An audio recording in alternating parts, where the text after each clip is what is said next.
Le règne de Marie Eyre d'Angleterre, alias Bloody Mary, est marqué par des actes de cruauté qui ont fait trembler le pays et choquer l'Europe.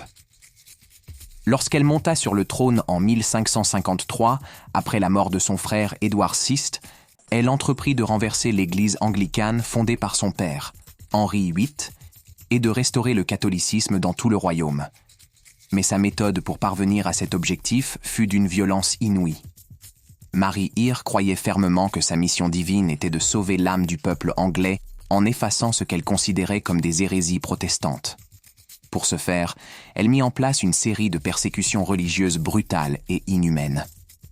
Les protestants, considérés comme des ennemis de la foi catholique, furent les principales victimes de son règne.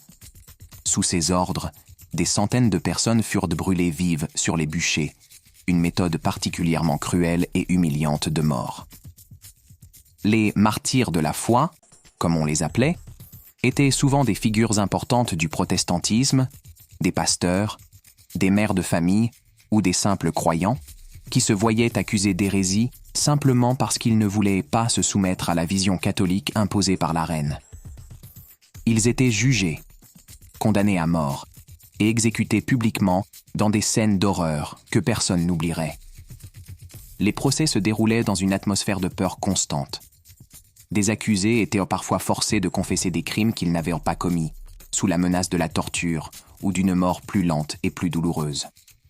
Une fois condamnés, les malheureuses victimes étaient souvent rassemblées sur des places publiques, où des foules se rassemblaient pour assister aux exécutions. Pour les spectateurs, ces exécutions étaient des spectacles macabres, des symboles du pouvoir absolu de la reine et de la vengeance divine qu'elle prétendait exercer. Les plus célèbres victimes de ces persécutions furent des figures comme Thomas Cranmer, l'archevêque de Cantorbéry, qui avait joué un rôle clé dans la création de l'église anglicane.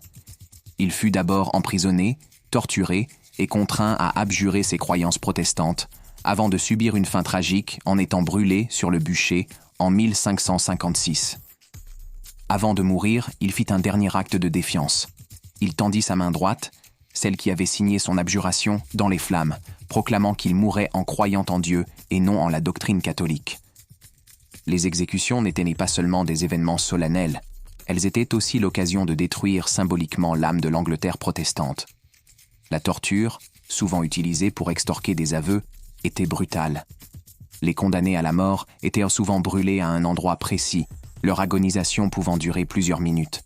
Cette vision d'horreur se répandait dans tout le pays, renforçant la peur et la douleur d'un peuple qui se voyait pris en otage par la politique religieuse d'une seule personne. Marie n'épargna même pas ses propres proches. L'une de ses premières actions fut de faire exécuter Lady Jane Grey, une jeune cousine, par crainte que cette dernière ne devienne une figure de résistance à son pouvoir. Ce fut un acte de cruauté froide qui illustrait la nature impitoyable de son règne. Bloody Mary, par ses horreurs, laissa une empreinte indélébile dans l'histoire. Pendant son court règne de 5 ans, plus de 280 personnes furent exécutées de cette manière, sans compter les milliers d'autres persécutés, emprisonnés ou forcés à s'exiler. Cette époque sombre, où la religion était un prétexte pour tuer, est un des chapitres les plus sanglants de l'histoire anglaise. La terreur des bûchers et la brutalité des procès enterrent les mémoires pendant des générations. Découvre l'histoire autrement. Abonne-toi, like et partage.